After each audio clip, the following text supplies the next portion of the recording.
This is chapter 5 from The Hawk and the Dove, The Molting Falcon. Teresa's friend Lillian Shepherd came during the afternoon to ask if Therese wouldn't mind helping her with her English homework. Lillian was a very popular girl at school and always had a group of friends around her, so Therese was rather flattered that Lillian especially sought her friendship, even though there was something indefinable she didn't quite like about Lillian.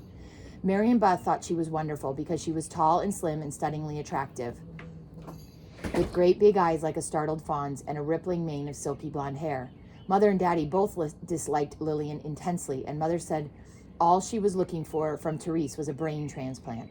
I myself couldn't help admiring her, although she wasn't very nice to the little girls, but that might have been because Cecily had bitten her once, for no reason that anyone could tell.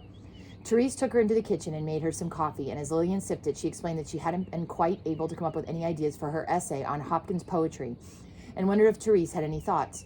She had read a little, she said, and really hadn't gotten anywhere with it.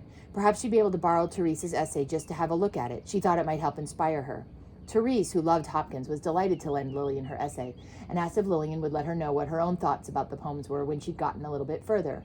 Lillian smiled and said she was sure her thoughts would not be half as original as Therese's, and then she excused herself and slipped off home with Therese's essay. I was bursting with indignation. "Therese, you are a goose. She's going to copy it," I exclaimed. "Why did you let her have it?" Therese looked at me uncertainly. "You don't think she will, do you? She only said she wanted to read it. She couldn't copy it. Mrs. Freeman would know." Mother came in with all the dirty tea things and asked what Lillian had come for.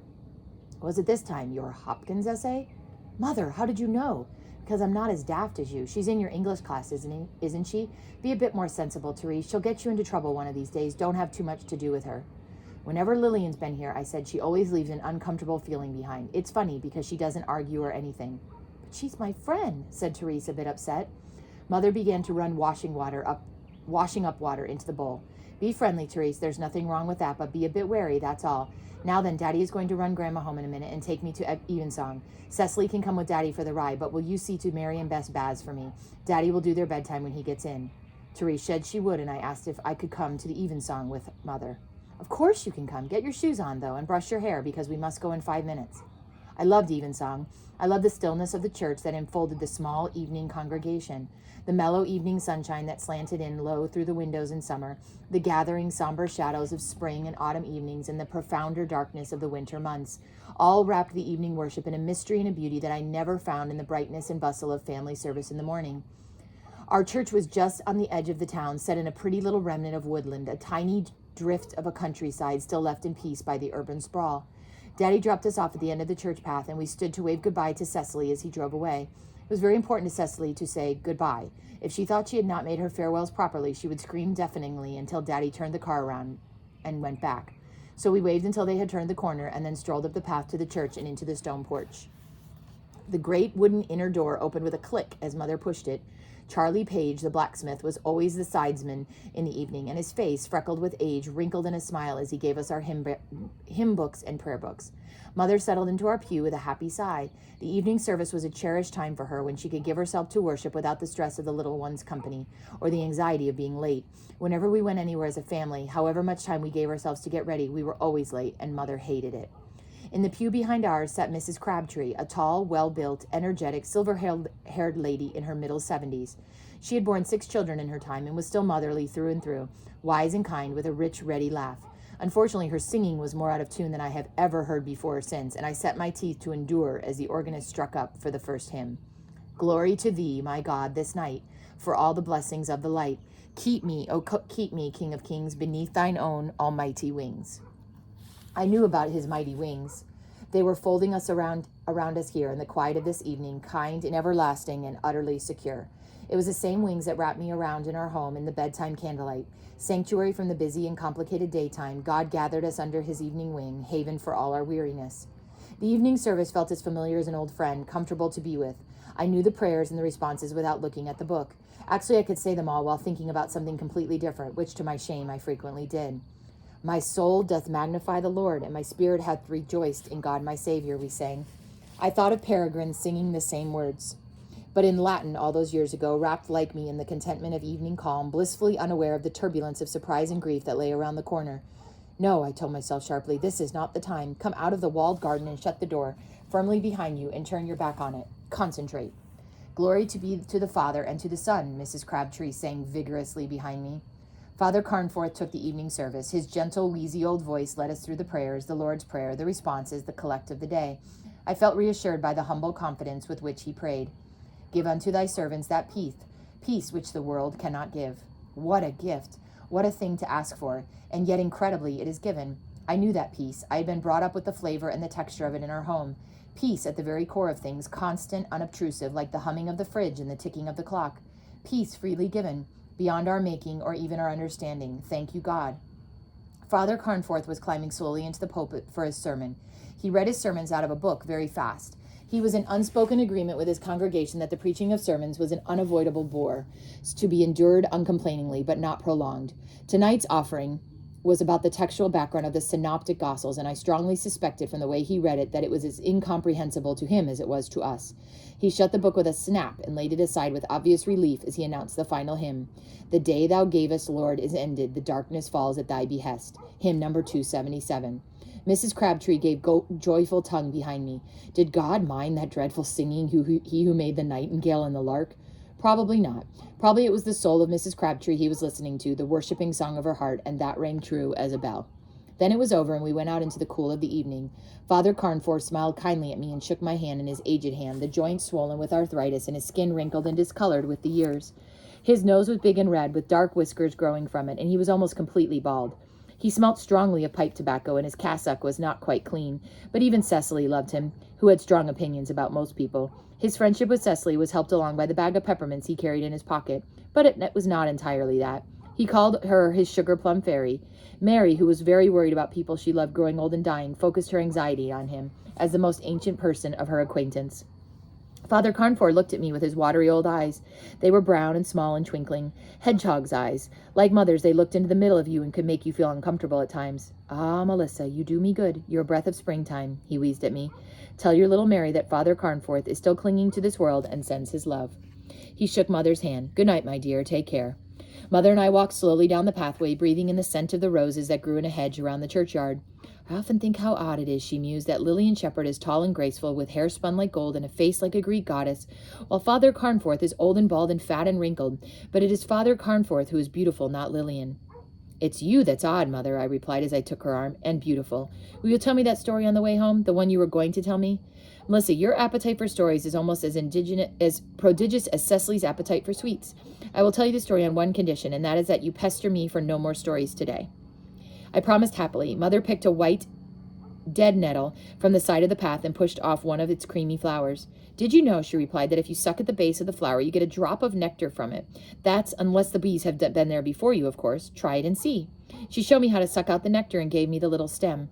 I tried one of the flowers and was astonished by the sweet, light, delicious flavor of the nectar. Now you know what bees eat, said Mother, and while I worked my way through the rest of the flowers on the stem, we walked slowly out of the churchyard and started homewards up the hill.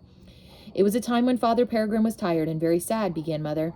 Just a minute, I've got a stone in my shoe. She held onto my shoulder while she took it off and shook out the stone, and then we walked on again. It was only 3 days after Melissa had gone back home with Hugh and Edwin, and Father Peregrine had been plunged into a valley of despair, grief, temptation, and sorrow. Every night during the week she had stayed with them, and he had kept watch and prayed for her before the altar in the chapel. And during the days he had put aside everything but the daily round of prayer to look after her, snatching an hour's sleep here and there, fasting the greater part of each day. On the day she left, a cloth merchant and his wife, who were traveling past, came seeking hospitality at the Abbey. Peregrine had to entertain them at lunch and supper, disciplining himself to chat about trivial matters and show an interest in the ups and downs of the cloth trade. Also, the rent reassessment and lease renewal for the farm tenancies belonging to the Abbey must be made by Lady Day. So Peregrine spent 2 arduous days in conference about the rents with Brother Ambrose, the cellarer, who looked after the finances of the Abbey as well as the distribution of clothing, bed linen, and other necessities. They had also discussed the provision of hospitality for the pilgrims and visitors who would be guests of the Abbey during the Easter feast. After all this, he felt weary and numb, drained now of emotion. The old wounds in his leg were aching badly, since to keep himself awake as he prayed through the long nights, he had forced the unyielding knee to kneel. So his back also was tense and aching, and he had a persistent nagging headache just to round everything off. In the end, Brother Edward insisted that he come to the infirmary and submit to having his back and leg rubbed with oils of lavender, bergamot, and geranium. Don't be ridiculous, snapped Peregrine. I'm a monk, not a lady of the court. Save your aromatics for the sick, Edward. I won't have to save them long if you carry on like this, insisted Brother Edward stoutly. It's you who'll be ill if you don't heed my advice. This week long you've not had those hands of yours attended to. Prayer and fastings are all very well, but you're not adding common sense to the recipe. You can't possibly undertake your responsibility to this community when you're half dead with fatigue and aching from head to foot. How do you know I ache? Mumbled Peregrine grudgingly. Because I've eyes in my head and wits to understand what I see. Now, Father, you hear sense and come to me in the infirmary. Peregrine sighed and would say no more, so Brother Edward left him, muttering crossly about his stubbornness. By the afternoon, however, Father Peregrine felt ill enough to give in. He made his way slowly down the cobbled path that bordered the kitchen gardens. A few gilly flowers grew here, perfuming the air with their intoxicating scent, and among the cobbles little heart's ease plants grew, and a few violets still. He leaned heavily on his crutch, and his lame leg felt like a lead weight. In the kitchen garden, the young vegetable plants were in, and Brother Tom was hoeing the immaculate beds. He watched Father Peregrine toiling down the path, looking as though he could hardly drag himself along. Peregrine said afterwards that it was his own fault, that he should have been paying attention to what he was doing. A loose cobble turned under the crutch as he leaned on it, and it shot awkwardly to the side, tripping him so that he fell on his face on the ground. Brother Tom saw him fall, dropped his hoe, and ran to him. With his support, Peregrine got slowly to his feet, and Tom restored his crutch to him so he could stand. His nose was bleeding, and the left side of his face grazed badly. He said nothing, but stood there, dazed. He blinked and sighed. He took Tom's proffered handkerchief, which was none too clean, with still difficulty into his hand, and clamped it to his bleeding nose. Come, Father, said Tom, I'll help you. Come into the infirmary and sit down. He took Peregrine's free arm and half led him, half supported him to the infirmary. The door stood open, and just within, a doorway to the right led off to the passageway into a room where a bench was placed near the door. Peregrine slumped into it without speaking, his lame leg stretched in front of him, looking blackly out at the world over the grubby handkerchief Tom had given him. It occurred to Tom as he looked at him that he looked remarkably like a molting falcon, disheveled and out of sorts, and with that same fierce, brooding look in his eyes. Half sorry for him and half amused in spite of himself, Tom hovered beside him a moment, wondering whether to go in search of Brother Edward. As he stood hesitating, one of the lay servants, Martin Johnson, a cheerful, good-hearted young man from the village, bustled into the room from the doorway on the other side. His arms were so full of clean linen for the infirmary beds that he could scarcely see over the top of the pile on which rested his chin. He saw Peregrine, however, and came to a halt in front of him. Dear, dear, dear, what have we here, Father? He asked jovially, using the same jolly and encouraging tone with which he was used to addressing the senile and ailing inhabitants of the infirmary. Whatever have you been and gone and done to yourself? Father Peregrine regarded him coldly over the top of the gory handkerchief. I fell on the stodes and gave myself a nosebleed, he said with icy dignity. Don't worry, Father, we'll put you back together in no time, responded Martin cheerfully, and moved purposely towards the doorway. I'll go and find Brother Edward for you, Father, he said, but he never made it to the door. Peregrine's face was visible to him, but not his feet, and not noticing the stiff, lame leg that stuck out across the passway, he tripped over it and fell among an avalanche of bedding. Peregrine gave an involuntary yell of pain as the man's weight hit his leg, and then his teeth gritted and his eyes screwed shut. He swore. Brother Tom's eyes widened at the string of inventive oaths that streamed from his abbot's lips. He was astonished and delighted to hear the words he himself used in moments of weakness in the mouth of his superior, normally so courteously and quietly spoken. Great-uncle Edward, who had come hurrying to see what all the fuss was about, was not so delighted and clicked his tongue disapprovingly. For shame, Father, he said. Martin, get off his leg, man, and pick this lot up. Brother Thomas, you might assist him rather than stand there gawping. Really, some of you lads are about as much use as the two left feet. On second thought, fetch me a basin of water when you can get through the doorway. Tom helped Martin pick up his pile of washing and went for the bowl of water. I ask your pardon, Father, Martin said apologetically. I trust you are not too badly hurt. Peregrine looked at him with a sickly attempt at a smile and shook his head.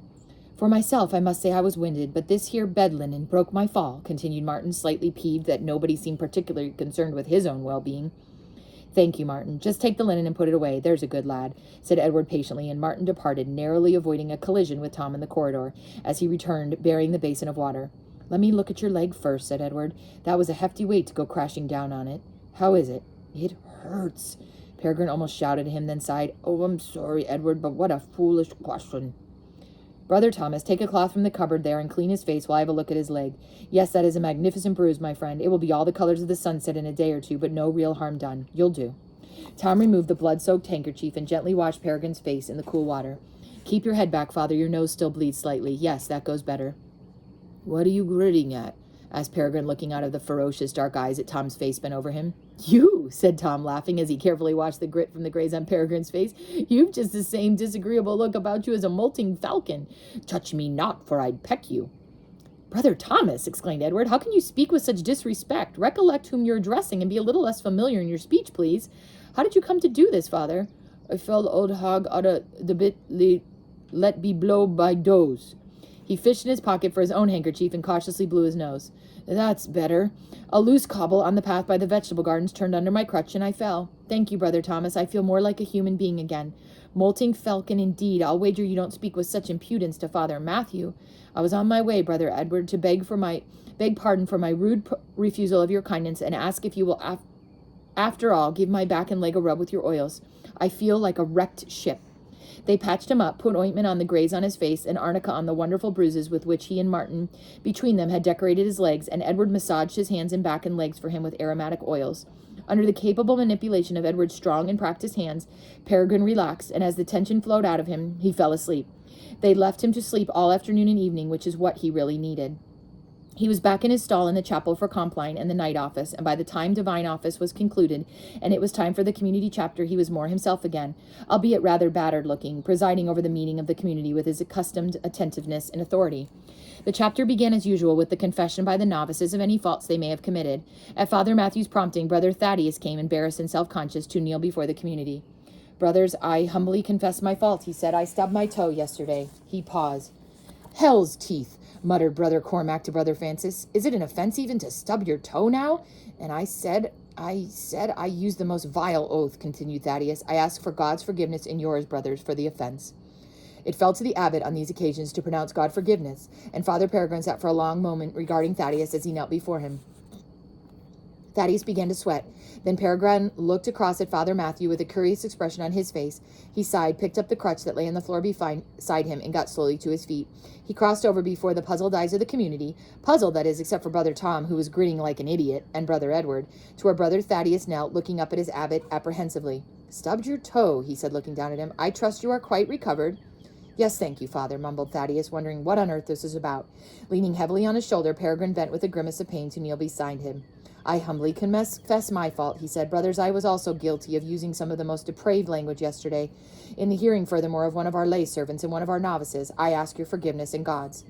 There followed a startled silence, which Father Peregrine broke by saying testily, I believe in the circumstances, Father Chad. It falls to you to pronounce God's forgiveness.